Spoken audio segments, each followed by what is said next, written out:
ар бирин истерге Нурсултан ушинти ырды жараткан. Бирок ысык көлдүктөр да көп экен, алар бүгүн болбосо биз чогулат элек каяктан. Арнап кетели санаттан. Бүгүн жакшы күнгө келгенде арнайлычы жамактан.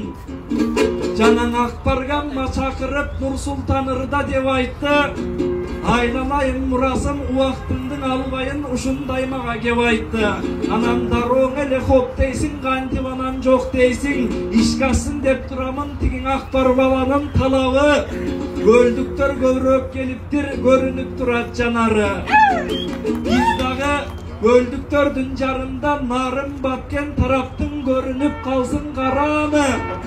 Бул жерден көлдү бир асырдайлың анткени көлдүктөрдүн заманы.